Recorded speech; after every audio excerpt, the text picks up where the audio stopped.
ঈদ আনন্দ উদযাপনের খবর জানাতে দর্শক রাজশাহীর পদ্মা নদীর পাড় থেকে যুক্ত হচ্ছেন সহকর্মী কাজী শাহেদ।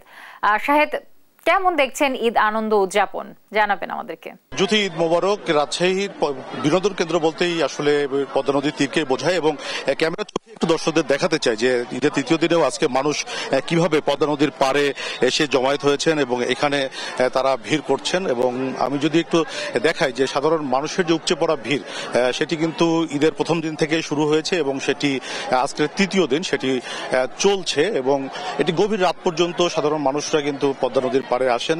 এবং যেহেতু প্রচন্ড গরম, সে কিন্তু পদ্মা নদীর তীরকেই মানুষ তাদের বিনোদন কেন্দ্র হিসেবে এবং ঘুরে বেড়ানোর জন্য তারা বেছে নিয়েছেন। এবং এই যে পুরো পদ্মা নদীর যে 7 কিলোমিটার এলাকা জুড়ে আমরা যদি দেখি যে প্রত্যেকটা জায়গায় যে বিনোদন স্পটগুলি গড়ে তোলা হয়েছে রাজশাহী সিটি কর্পোরেশনের পক্ষ থেকে বা বিভিন্ন সংস্থার পক্ষ থেকে, সেগুলোতেও কিন্তু প্রচন্ড ভিড়। এবং পদ্মা নদীতে আমরা বিকেলে দেখেছি যে সাধারণ মানুষরা নৌকায় করে ঘুরে বেরিয়েছেন। এবং এখন আমরা যে মুক্ত মঞ্চের এখানে আছি, সেখানে কিন্তু ব্যক্তি উদ্যোগে গান চলছে, সেখানে মানুষজন আনন্দ উৎসব করছেন, পরিবার পরিজন নিয়ে সবাই এসেছেন। সিটি কর্পোরেশনের পক্ষ থেকে বিভিন্ন এলাকায় যে আলোকায়ন করা হয়েছে, সেই আলোকসজ্জার মাঝে যাতে নিরাপত্তা বিঘ্নিত না হয় সেজন্য আইন শৃঙ্খলা বাহিনীর সদস্য যারা, তাদেরকেও আমরা দেখেছি যে টহল জোরদার করা হয়েছে।